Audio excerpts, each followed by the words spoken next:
So picking up right where we left off, number 14 on version A is number 12 on version B.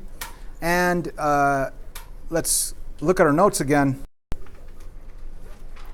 So an equation is not linear if it has two variables being multiplied together, if it has a variable in the denominator of a fraction, or if it has a variable with an exponent on it. So question is this linear? And you should say yes, because it doesn't have an exponent on the x, it doesn't have an exponent on the y. It doesn't have x times y. It doesn't have an x or a y in the denominator of a fraction. So this is linear. So we need to change it to standard form. Capital AX plus capital BY equals capital C. And of course, no fractions, no decimals. So let's get the x's to the left side. There's a negative 4x. Let me get that and move it over. So I'm going to add 4x. So it could be 0 right there. Add 4x. So I will have 12x minus 3y equals 6. So if you write that down, 12x minus 3y equals 6. That's so if you look, that is option C. And that's the only one that works. So that's your answer. Number 15 on version A, you want the x's and the y's on the left side. So you want to get this 3x to the left side, and you want to get this number all by itself, the c value, to the right side. So let's move things around. Let's get rid of that 3x by subtracting 3x and subtracting 3x. So let me move this to the side and rewrite everything. What I have right now is the 5 minus 3x and then minus 2y equals nothing. And now let's move the 5 over to the other side by subtracting 5 and subtracting 5. So my new equation will be negative 3x minus 2y equals negative 5.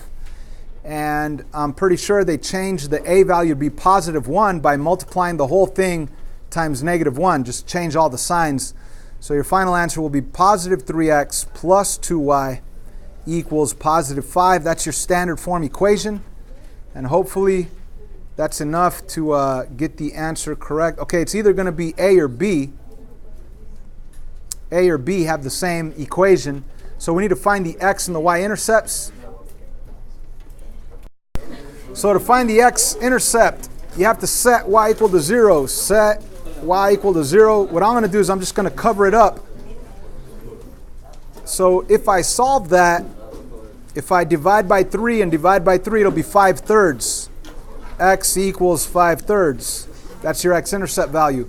For your y intercept value, cover up your x and then divide by 2, divide by 2, divide by 2, and your y will be 5/2, 5 divided by 2. And with that, you should be able to identify your answer, which is option A.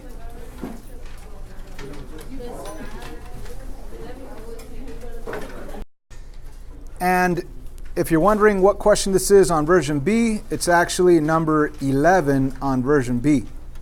Okay, so let's move on to number 16 on version A. So number 16 on version A is 13 on version B. And this one is honestly like a free point. They are telling us to find the x and the y intercepts of the graph. So it's as easy as looking at your graph and knowing where it crosses the x-axis. Where does it cross the x-axis? Right here. So the x-intercept is negative 3. And what's the, if you want to write it as a coordinate, yeah, it would be negative 3 comma 0. But how about the y-intercept? It crosses the y right here. So that coordinate would be 0, 3.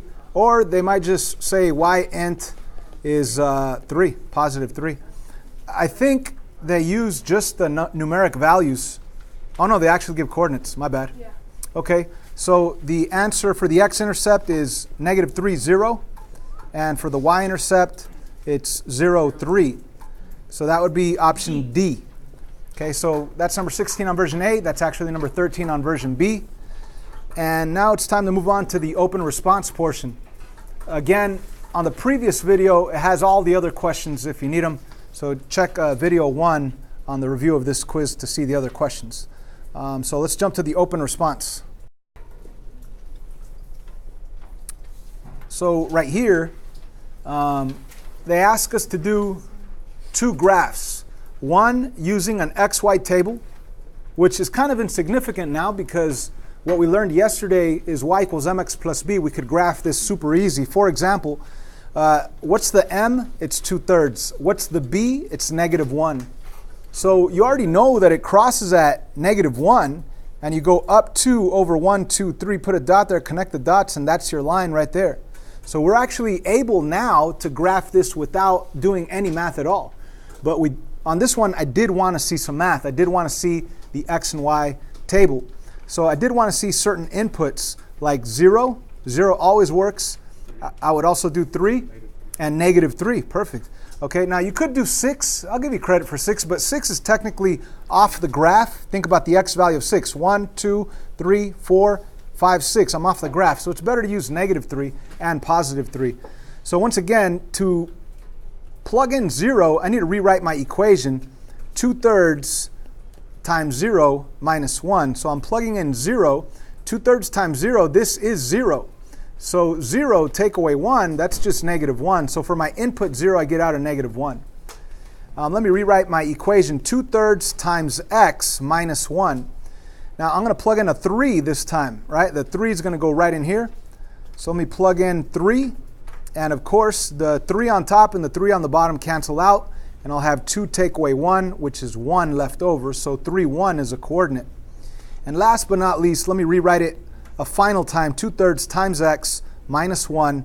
And the x value in this case is -3, right? We're plugging in this last input of -3 right in there.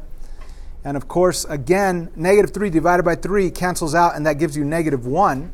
Now this is multiplying between the 2 times -1. So 2 times -1 is -2, and -2 minus 1 is -3. So for my input of -3, I get the output of -3. And those are our 3 coordinates. Let's graph each of them. 0, -1 is right here. 3, 1, 3 on the x, 1, 2, 3, 1 on the y, it's right there. And we also go to -3, -3. So from the origin, if I go -1, 2, 3, -1, 2, 3, let's put a dot right here. And we are done. All we have to do is put a line through it. Ladies and gentlemen, if you wrote the coordinates and didn't put a line through it, I took off some type of credit. Not only do you need the line, but you also need arrows at the end of the line because that represents that it continues forever. So I know that we no longer need to do an XY table because if you know the current section that we learned today, y equals mx plus b, you already know that it crosses right here at the b value of -1, and from that point you could go up 2 over 3. So check it out. If it crosses at -1 and you go up 1, 2 over 1, 2, 3, you'll get that same exact line. So y equals mx plus b is amazing, and we are going to be using it on Friday's test. So the input-output table is not really necessary anymore because we know y equals mx plus b. Now right here, finding the x and y intercepts. We still need to know how to find x and y intercepts. So let me zoom in a bit and let's show some work. X int, y int, and how do I find the x intercept? So set y equal to 0 for the x intercept, and we set x equal to 0 for the y intercept. Okay, so you could show your work.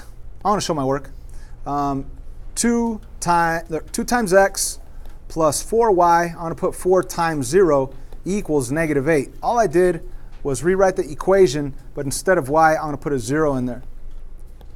And there it is. 4 times 0 is 0, so I really have 2x equals -8, which means x equals -4. That's my x-intercept. As a coordinate, my x value is -4. My y value, as you see up here, is 0. So that's the actual coordinate that I wanted to see for you to get 1 point right there. So it would be -4, 0 for the x-intercept. -4, 0. Now for the y-intercept, you have to set x equal to 0. So when I rewrite my equation, 2x, but instead of x, we're going to put a 0 in there, plus 4y equals -8. Once again, all I did was rewrite this, but instead of x, we're setting it equal to 0. That's why there's a 0 there.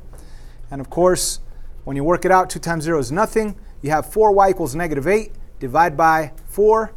Divide by 4. So you end up with y equals -2.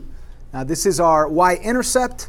which means as a coordinate, your y value is -2, and your x value we said was 0. So let's put a 0 right there. 0, -2. So if you got those coordinates, you got 1 point for 19 and 20.